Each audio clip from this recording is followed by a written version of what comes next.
This is a video, a second part of the video series looking at drawing ray diagrams. There's a small bit of information that I missed out from the last video that I want to go back and make sure we're happy with.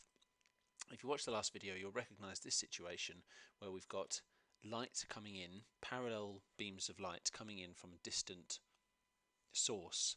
Now this situation is the one that corresponds with light coming from distant stars or galaxies or astronomical objects.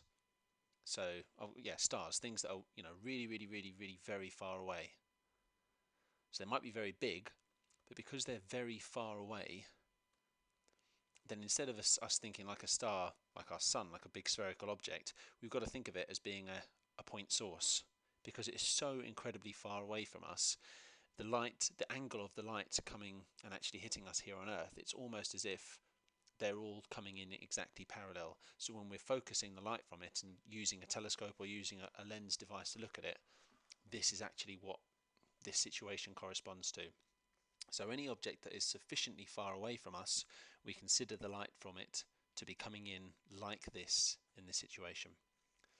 Now that is the situation for objects outside of our galaxy, our solar system, very far away, distant ones.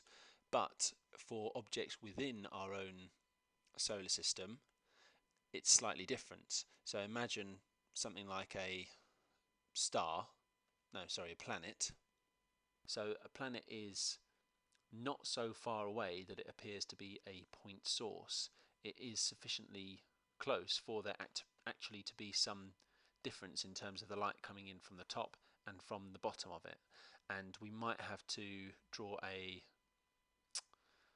diagram, a ray diagram, to go through and to look at that process. All right, so what do we do? We apply the three magic rules. First one, remember that doesn't apply here either because we don't have any parallel beams of light coming on this first half. Rule number 2, what's that? Light that passes through the center here carries on through the center. Well, look, they've conveniently here drawn one going through the center for me here. So that comes through like this, and this one actually here coming up from the bottom goes through the center as well. Alright, now rule 3, so it's just going off your screen there, isn't it?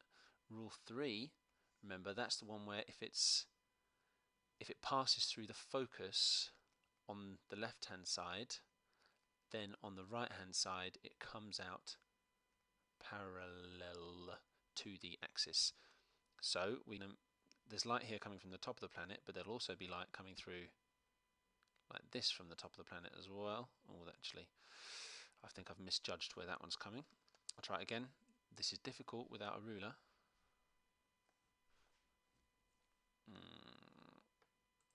Right, this is difficult without a ruler, but let me try.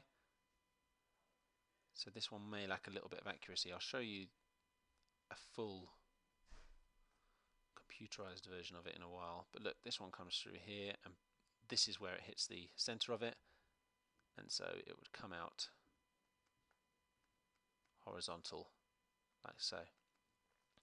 Similar thing happens with light from the bottom, parallel to our lines coming in. You have to be careful to make sure you're drawing it parallel.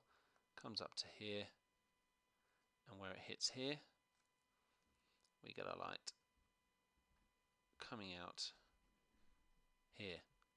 So we've got rule 1 and rule 3 have applied, and we've got top of the image there, light from the bottom of the image forming here, and light from the top of the image forming here. So we'd actually get an image of our planet formed here, but this is the bottom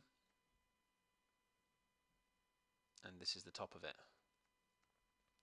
Now this is a special case, this situation, and it is tricky to draw, but let's have a look at the answer on this. It's this number 5 one here, and this is the case that we've seen here. Light coming from the top gets bent down through, and light coming up here. Now in that diagram that I just showed you on the answer, what they've done then is they've also then continued to draw the path of these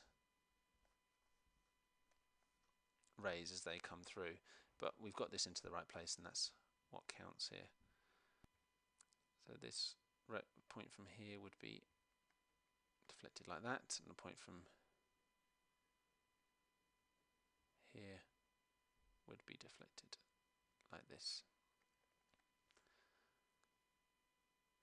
So the key point here is this rule number 3 again, and in fact that was the case for this light coming from stars, and here now with our light coming from a distant object like a planet or a moon or something within our solar system. We've got to apply this slightly strange situation to get this to work.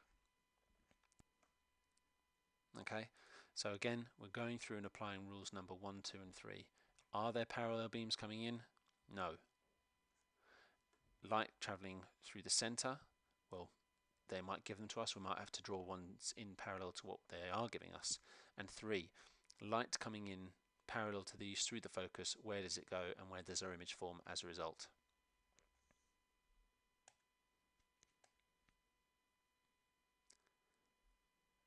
And that's a wrap.